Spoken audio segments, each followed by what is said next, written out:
అందమైన చర్మ సౌందర్యం మీ సొంతం. Second aqua radiance deep cleansing gel.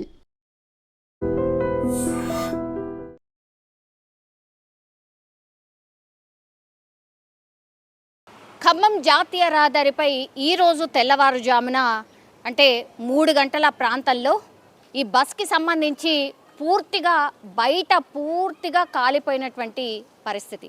Actually ఈ ఇన్సిడెంట్ ఎక్కడ జరిగిందంటే సూర్యాపేట జిల్లా మోత దగ్గర ఇన్సిడెంట్ అయితే జరిగింది. రాత్రి వేళల్లో ఎక్కువ మట్టికి ఈ బస్సెస్ అన్నీ కూడా అంటే వెళ్తూ ఉంటాయి. మనందరికీ తెలిసిందే, నేషనల్ హైవేలో చాలా పెద్ద ఎత్తున బస్సెస్ అన్నీ వెళ్తూ ఉంటాయి.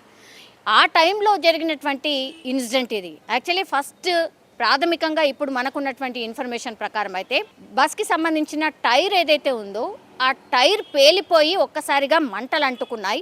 మంటలు అంటుకున్న తర్వాత అసలు చాలా ఫాస్ట్గా బస్ అంతా మంటలు స్ప్రెడ్ అయిపోయి పూర్తిగా బస్ అంతా కాలిపోయినటువంటి పరిస్థితి అయితే కనిపిస్తోంది. కానీ ఇక్కడ బై గాడ్స్ గ్రేస్ అనుకోవచ్చు, అదృష్టం అనుకోవచ్చు, బస్సులో ప్రయాణికులు ఎవ్వరూ లేరు. యాక్చువల్లీ బస్సు డ్రైవర్ ఎవరైతే ఉన్నారో ఆ బస్ డ్రైవర్ ఈ ఇన్సిడెంట్ జరగగానే కిందికి దూకేసినటువంటి పరిస్థితి అయితే కనిపించింది. టైరే కదా పేలిపోయింది, ఏముందిలే అని బస్సు డ్రైవర్ గ్రహించే లోపలనే, పక్కకు పార్క్ చేసే లోపలనే పెద్ద ఎత్తున మంటలు అంటుకోవడం, మంటలు రావడమే పెద్ద ఎత్తున రావడంతో ఇంకా చేయడానికి ఏమీ లేదు. ఆ బస్సు లోపల ఏదైతే ఫైర్కి సంబంధించిన ఈ ఫోమ్ అంటారు కదా, ఫైర్కి సంబంధించిన ఒక చిన్న సిలిండర్ లాంటిది ఉంటుంది కదా, దాంతో ఆర్పే ప్రయత్నం చేసినప్పటికీ కూడా అసలు అంటుకోవడమే పెద్ద ఎత్తున అంటుకున్నాయి. పూర్తిగా క్షణాల్లోనే బస్ అంతా కాలిపోయినటువంటి పరిస్థితి అయితే కనిపించింది. సో ఒక రకంగా చెప్పాలంటే ఇప్పుడు అదృష్టం అనుకోవాలి, ఎందుకంటే కేవలం ఒక డ్రైవర్ మాత్రమే ఉన్నాడు కాబట్టి బయటికి దూకేసినటువంటి పరిస్థితి. కానీ బస్ కాలిపోతుంటే మాత్రం ఏం చేయలేనటువంటి సిచ్యువేషన్ అయితే నెలకొంది. ఈ బస్ ఏంటంటే హైదరాబాద్ నుంచి పాల్వంచ కోల్ మైనింగ్ వాళ్ళకి హైర్ చేసుకున్నారు. 3 బస్సులను హైర్ చేసుకున్నారు.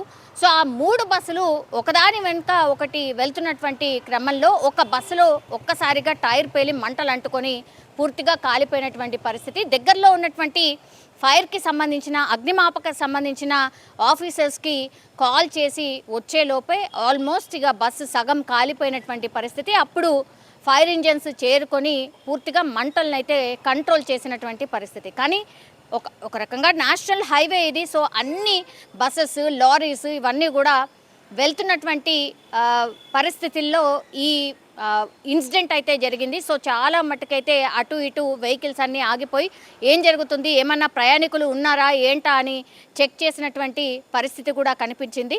కానీ ఎవరూ లేకపోవడంతో అందరూ ఊపిరి పీల్చుకున్నారు. కానీ అటు ఇటు కొద్దిసేపు అయితే ఆ నేషనల్ హైవే పూర్తిగా స్తంభించిపోయినటువంటి పరిస్థితి, ట్రాఫిక్ జామ్ అయినటువంటి పరిస్థితి అయితే కనిపించింది.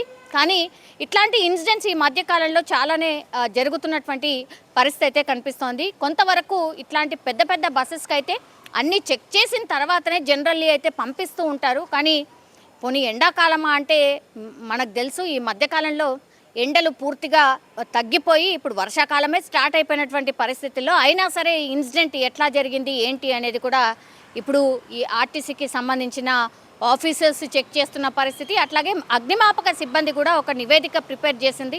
అసలు ఏం జరిగింది ఏంటి అనేది కూడా పూర్తిగా విచారణ అయితే స్టార్ట్ చేసిన పరిస్థితి కనిపిస్తోంది.